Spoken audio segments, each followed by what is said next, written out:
Hi, happy Friday. I am Meredith and I'm here with our message for the 2nd of August, 2024. Friday. Welcome to the weekend. What do we have on the table today? Well, we have decks that are in the yard sale. We have the astrological oracle cards because we've got the sun in Leo, the moon is in Cancer, Saturn, Neptune. I was just going to say Juno. Saturn, Neptune, Pluto, Chiron. I have to check on that. I don't know how long Chiron's in retrograde, though it has been this week. I feel a little discombobulated this morning as I get started here. Oh, the other deck we're using, this is the first time. I have never done a reading at all ever with this deck, and it's called the St. Croix Tarot. It's beautiful, and that's also in the yard sale. So check my website if you're interested in collecting any tarot or oracle decks. They're on offer to you by donation, and I literally mean that. Seriously, just make an offer. Everything's in like new condition, and they're ready to be rehomed. They've been loved. While this one's been unused, it's still been loved. Alrighty. Let's see what's in the energy atmosphere for us today. Our first card, we're starting out with Eight of Pentacles. Keep doing what you're doing because it's paying off, and it's paying off in a big way. I know the Eight of Pentacles it has a ho-hum reputation because it's a little bit about the daily grind, what we do repetitively, though.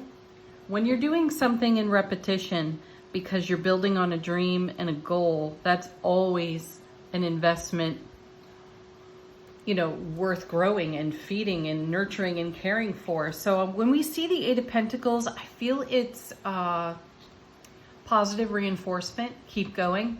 Keep doing what you're doing. Don't stop now. We've had a lot of those messages lately too, the don't stop now messages. We've seen Nine of Wands in some recent readings. And we've seen Seven of Wands too. Both of those cards encourage us onward. Keep going. Use your fire. Dig in with your passion for life, your zest for life, your vitality, and leverage that on everything you're in creation with. Next card. Beautiful. Look at that. The sun back again. I think it's the third time this week the sun has come to the reading. Happiest card in tarot. You don't get any happier. And this is the reminder of what we're investing in here on our 8. So, excuse me. Use the energy of the sun to supercharge what you're up to. Bring it into the brilliant clarity. You may not necessarily be talking about what you're in creation with and for at the moment, which is fine. Sometimes we don't talk about it because it's so sacred in its nurturing process. We don't wish to diminish or divide the energy by talking about it. So if you, though, need a boost, turn to the sun. We're in Leo season. The sun rules Leo. So channel that superpower into everything that you're doing in the now. Next set, 3 cards. There's a story to tell here, according to tarot. The first of the 3 is the world. Yes, because we're talking about our world of fulfillment. This is a reward of everything we've invested. This is why the 8 is so important here as our first card in the reading. Then it's followed by the beautiful sun energy. Then we have the world card, and this is a fixed sign card. So the fixed signs are Taurus, Leo, Scorpio, Aquarius. This means that we have an unshakable foundation. Being fixed doesn't mean we're rooted in place. It means we are determined.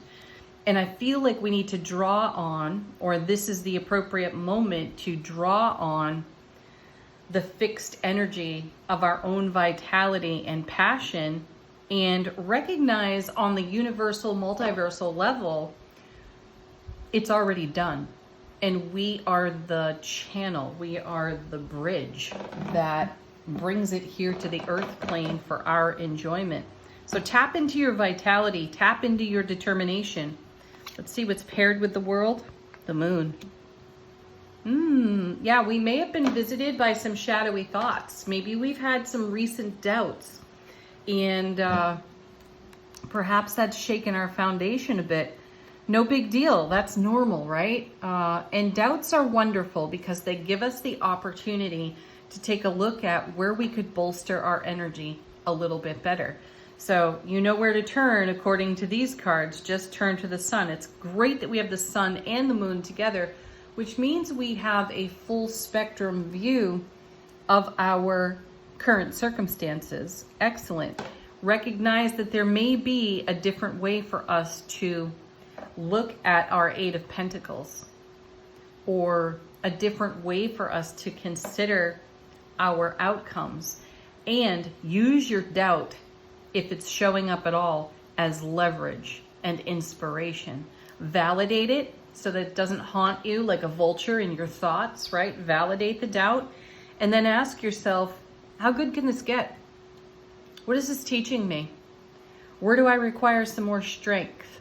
Let your doubt inform you, and then have gratitude for it showing up, because what it's giving you is an energy harmonization, giving you an opportunity to eradicate energies that don't serve you or don't serve your greater good. Next card. Well, that's kind of self-explanatory. There's the Three of Swords. I have to tell you, on a personal note, of all the tarot cards, out of the 78 traditional tarot cards, this is the one I like the least. I know. It's kind of nuts because it goes along with the message here of using your doubt as leverage and using it as self-empowerment. I suppose in terms of cringing cards, I cringe every time I see the Three of Swords. What does that really mean for me? Well, it means that I've overcome some serious challenges previously. And nobody wants to revisit those or have those feelings resurface when you've gone through a challenge. Yet, it seems that the energy atmosphere would like us to be reminded for the points of inspiration that inspired us to take a new direction, to take a new step, to do something different. So, on a personal note, I shall be connecting to the Three of Swords in a new way. This is exactly what we're talking about when doubts show up. The Three of Swords is a card that can certainly introduce doubt.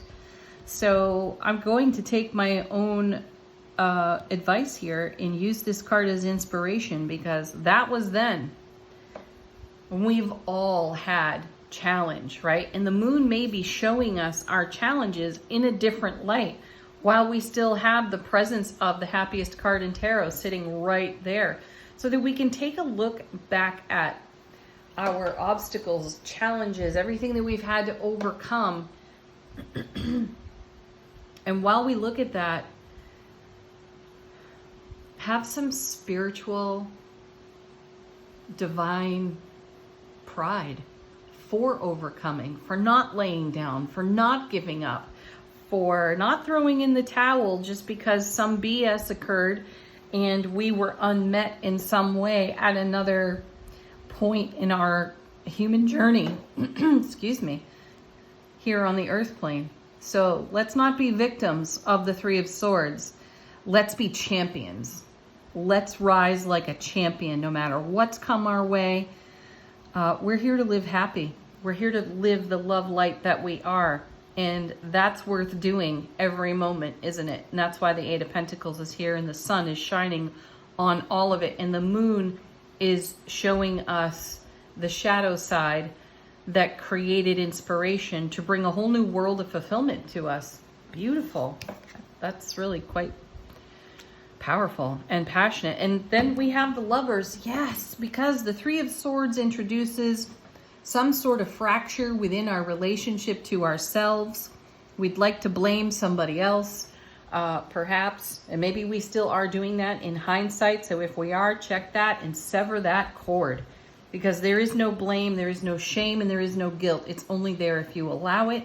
And I feel like the Lovers card is us embracing our divine feminine, divine masculine, and making a new choice, because that's ultimately what the Lovers card is all about. It's a 6, so it's harmonious. Excuse me.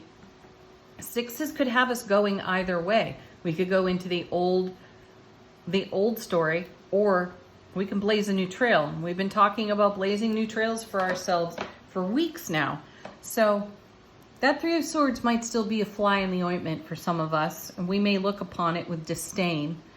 And should we find ourselves in disdain because of the actions or behaviors of another person that ultimately impacted us in a big way and created some kind of heartbreak moment, recognize that you were mending your own heart. You have mended. You have successfully done that because you have the embrace of the Lovers here. So this is you coming home to your own heart space, fully healed, rising above the challenge. Be a champion. Okay, next. The 9 of Pentacles. How gorgeous is that? This is the card of self-sovereignty.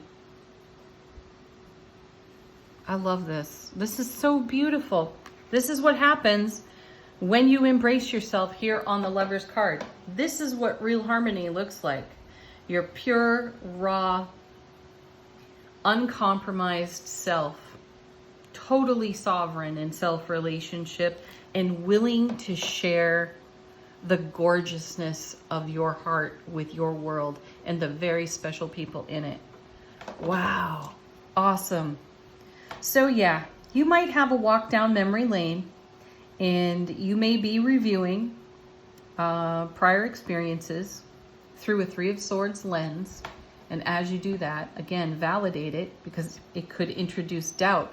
That doubt there, though, is an opportunity to be a launch pad, a diving board even, if you will. Dive in, dive deeper into your heart space and rise like a champion in the light of the sun. See things through a completely different lens. Turn things on their head for yourself. You're the author of your epic tale. Let's see what's on the bottom of the deck. How is the universe supporting us behind the scenes? Oh, wow. Hey, I was thinking about this card when I turned over the 3 of Swords. There's the Tower. Excellent. This is awesome, people, because that's you tearing down the walls. This is any part of you that's caged, held back, sequestered because some BS happened 20 years ago and you're still pissed about it. It's time to let it go. You may still be protecting your heart from the most fabulous relationship you could share in self-sovereignty with another individual. And the 3 of Swords and the Tower are here to wipe the slate clean. And they're here in an environment of other cards that are super charged with love, bliss, and happiness. Fantastic. And then we have the Knight of Wands. Excellent, because we're going to charge ourselves. We're going to charge right out of the gate. And we're going to do it in an energy stream of our own passionate heart. And that's the essence of the Knight of Wands. So be undaunted by the 3 of Swords or the Tower. These are great signs because you're ready to let go and fly free. Oh my gosh. I think this might be the second or the third time this has happened this week. Here's the 4 of Wands, where we've had the major arcana and the minor arcana happiest cards in all of tarot, with the 4 of Wands and the Sun. They've shown up at least twice now this week, potentially 3 times. So you're standing on a great foundation of happiness. And that's what 4s bring us, a really firm, strong foundation. And 4 of Wands is all about celebrating our joy. I actually feel reverence right now for that 3 of Swords, which is unexpected. Interesting. So I'm identifying that I have a habit of cringing over that 3 of Swords. And I'm all about taking a look at my habits and asking myself why. So why? Why can I not see that Three of Swords with reverence? I shall now. I'm going to now. And I highly recommend something similar for you because, again, it shapes you. It strengthens you. My guides are saying it forges you in the fire of the passionate wands. How committed are you to yourself, your own heart space? How passionate are you about your journey, your path, and what it is you would like to celebrate in your life experience? That Three of Swords and Tower will challenge you every single time. Do you have the gusto to go for your dream? I do, and I'm doing it. Yeah, excellent. Oh, wow, look, the next card. Hey, it's the Leo card. There's the strength because you have the courage to be vulnerable all day long. That Three of Swords and Tower could compromise our vulnerability. This is what could have us walling ourselves off because of experiences that were less than favorable. And we had to recover from those. And sometimes they follow us around for a very long time. So have the courage to be vulnerable with yourself and face your Three of Swords, face your Tower as you stand in the light of the sun, the light of the moon. The moon is going to show you your shadow. Validate it, embrace it all, embrace yourself, Lover's card, and be sovereign to you so that you can bring that sovereignty to every connection you have. And you can bring your passionate self to every connection you have. Wonderful. And then the last card is the Hermit. This is a quest. It is a lifetime quest. And the Hermit's there to show us the way, holding the lantern aloft. What's in the Hermit's lantern but a ray of sunshine, showing us the way. So it's perhaps we had to go inward and redevelop, rejuvenate from prior experiences so that we could create a whole new world of fulfillment, which we've done in the World card here. And maybe we had to do that in the shadows. So thank you, Moon, for giving us the space to do that within. Excellent. I like it. All right. Angel answers. No. I'm not doing angel answers today. I took out another deck. The Clairvoyant reading cards. This is another one that's in the yard sale. These are all looking for new homes. Everything you see here. What do the Clairvoyant reading cards have to offer us today for a message about our own intuition? What is it telling us? If you're feeling unclear, here's an opportunity to get some clarity on your intuition. And probably that will come because it's a repetitive message. The first card popping out for us is self-acceptance.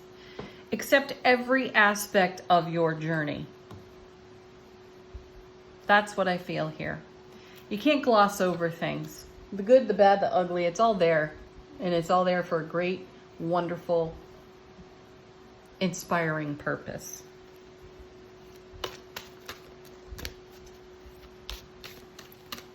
And you're perfectly imperfect. Remember that.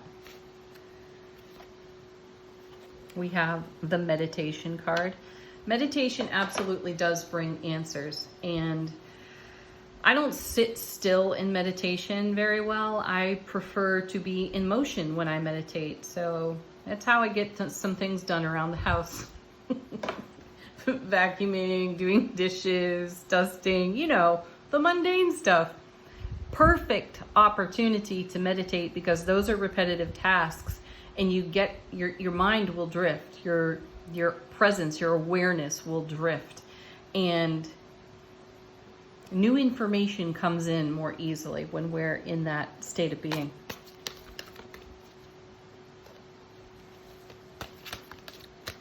Next, how perfect is that? Personal transformation. Well, that's what we're on about here. That's the drum we're banging on right here. Excellent. So personal transformation comes through your meditation and your self-acceptance. One more card. Meeting angels. Oh, sweet. You're being met by the angelic realm. It is here to support you. Tune into it, lean into it. And that's our reading for today. I don't have a final card for us for our soulful presence. I feel like the clairvoyant cards have done that for us. Have a most beautiful weekend, everyone. Thank you for tuning into the channel. I love your comments. Mary, thank you so much for your beautiful comment. I think it was on yesterday's reading. I appreciate you. That was lovely. You touched my heart. Yes, again, thank you. Have a beautiful day, a beautiful weekend. We'll be back on Monday. Peace, love, joy, happiness. Namaste.